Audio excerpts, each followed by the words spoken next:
back to Twin Cities Live at 4. So even though we will have to wait until the fall for the lights of Broadway to shine again, you can get some of that musical magic right now. In the Heights was the first hit show written by Hamilton's Lin-Manuel Miranda. It won 4 Tonys back in 2008, including Best Musical. And now there's a movie version. And Paul McGuire Grimes from Paul's Trip to the Movies got a chance to talk with the cast and director about their experience making it. Once upon a time. The movie is so phenomenal and beautiful, and I just loved every minute of it. Thank you. I love that room that you're in. You are in my dream room. Oh my God, thank you. It's all real. They're all real movies. I was about to say, I hope it's not virtual because I want to, yes. Lights up on Washington Heights, up at the break of day. I wake up and I got this little punk I gotta chase away. Pop the brake at the crack of dawn, sing while I wipe down the awning. Hey, y'all, good morning. Was there a moment when you realized while you were filming that this is something special? Like, we're making this and it's turning out and it's everything that we needed it to be. You could feel that this was bigger than any of us from the day one. We cried almost every day of coming on set. When we shot in the park, background people came up to us and they were like, you know, this is the first time we haven't shot a police car in this park before. It's a consistent story that is part of the American fabric with regards to, you know, it might be Polish, it might be Italian American, it might be people that have come from the southern regions to the north. You know, it's that whole feeling of community. And when it came to dreams, we had to keep scraping by. Describe getting that call that you're going to be in this massive movie musical from Lin-Manuel Miranda. I completely lost it. I cried for the next 3 hours nonstop. And I remember feeling like I was floating, like I was having an out-of-body experience. Man, not only do I not want to mess this up just like for me, but like I want to make sure I do a great job because I'm doing something that like I've never seen anybody in my like family do, and I'm representing them. This definitely allowed me to kind of jump into, you know, another side of me, and I don't know, maybe in the sequel I'll get to explore it a little bit more. Abuela, my fridge broke. I got café, but no con leche. Ay, Dios. Try my mother's old recipe. 1 can of condensed milk. What did it mean to you to get that call since they wanted you to reprise your Broadway role? I was just ecstatic. I just felt like this is a miracle. This is a miracle. A theater actor getting to do their role in the movies. When does that happen? Every day, paciencia y fe. Until the day we go from poverty to stock. Today's all we got, so we cannot stop. This is our block. I hope that our DVD gets added to the edition of back there. Look at that. It will.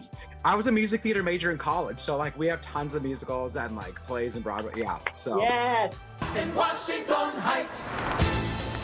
Looks like a lot of fun. Paul joins us now. Paul, I remember seeing this on Broadway years ago, and it was just, knew nothing about it, and it was just so big. Mm-hmm. The movie is huge, and I hope that people, if you don't know it, go support this movie, and I hope that you come out loving it. I loved every minute of it. Such a, you know, it's lovely, it's beautiful, and it seems like a frothy movie musical, but it's this love letter to culture and community and family, and you feel that in the dancing and the performances and the music. And if you love Hamilton, you'll recognize Lin-Manuel Miranda's style and his beats, and that's Anthony Ramos as the lead, Usnavi, and he is electric. He just is fantastic, and if you love dance, you'll just get a kick out of the choreography. I want people to go see this movie. Oh, I'm so glad. I really liked seeing the shots. Like, it looked beautiful. It looked like you were really in part of it. So if you've maybe seen the musical and loved it, do you get a different perspective from the movie? I think so. You will feel like you're a part of this cast. The way that they shot it makes you feel like you're in the chorus dancing in these streets. And the way that they showcase the dancing so well, and they make New York feel like another character in the movie. There's a scene where they're dancing on the side of a building during like a really tender moment, and I want people to support it because of the inclusivity and the representation, and you do that by going to the theater. And yes, you can watch it at HBO Max. When you go to the theater, you're supporting this. You're giving them your dollars, and that's what's important with this kind of movie. Well, that's really great. So much love and passion has gone into this, and you can feel that on screen. Ticket stubs. 4.5 out of 5 ticket stubs. Whoa. It just is impeccable and stunning. Now, we move to a show that I have long been looking forward to. Haven't seen the first episode yet. Now on Disney Plus. It's called Loki, a Yes. standalone series all about everybody's favorite bad guy. Tom Hiddleston is back as Loki. You know him as the villain from the Thor movies. And this picks up right after Avengers Endgame. He is caught in Mongolia by the Time Variance Authority for ruining the timeline of the Marvel Cinematic Universe. So he and Owen Wilson are trying to figure out, well, who these other variants are, who else is screwing up the timeline of what we know so far. Okay, so it's an episode deal. It's a series. So there's 6 episodes? 6 episodes on Disney Plus every Wednesday. They're going to be 50 to 60 minutes apiece. So I will say that as soon as you watch the first one, you will kind of know what's in store for this. It's very entertaining. Marvel fans will love it. You know, I think it's going to be more character and dialogue heavy than I think WandaVision or Falcon and Winter Soldier were. Those were like a little bit more action heavy or stylistic. Okay. And there's such great banter between Tom Hiddleston and Owen Wilson. They play off each other really well.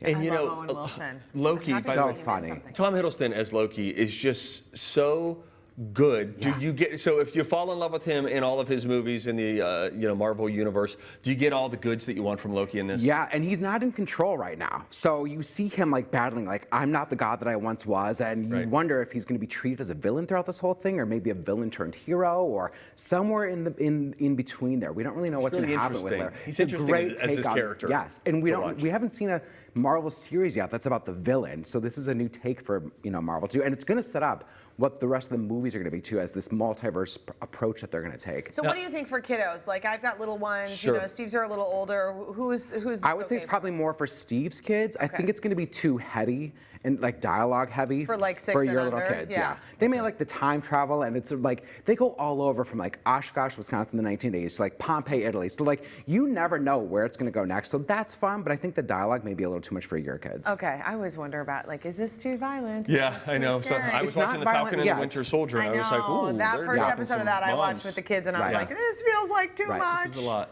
Yeah. All right, looking forward to it. Paul. It's great. Thank you so Thank much. you. Thanks for Great having to me. have you here. You can visit Oh, he did Paul's ticket stuff. website. Just the first ticket. I thought we had to wait for the A whole lot of series. fun. No, we got it. 4 out of 5. Sorry, Paul. That's okay. Come back when the rest of them are out and tell us Yeah, again. It was see if 4 that out of 4 5. tickets holds up. Visit Paul's website. It's paulstriptothemovies.com for updates on movies and streaming services. You can also listen to Paul. He's on the Colleen and Bradley Show on My Talk 107.1 every Friday. You can watch him on his YouTube channel, also called Paul's Trip to the Movies. And TCL's Movie Trip is brought to you by Muska Lighting. If you are looking for a way to beat the heat, Muska Lighting has what you need. You've got to check out their selection of fans and my favorite, fandeliers, at one of their showrooms in Roseville or Eden Prairie. You're going to find all the different styles and sizes, and their lighting designers are ready to help you find the right one for you. They'll ask for the measurements of your room, so you can make lovely. sure that you get The like right the right dimension. size. Yep. That's really important. Coming up, we introduce you to someone who is still volunteering at 100 years old. Don't miss it. Thanks to Muska Lighting for sponsoring TCL's Movie Trip. Replace old and dated fixtures with a new light and change the look and feel of your home. Our mudroom fixture from Muska Lighting is a total showstopper. We get compliments from everyone who walks through the door. Talk to the experts at Muska Lighting in Roseville and Eden Prairie for help finding the perfect light for you.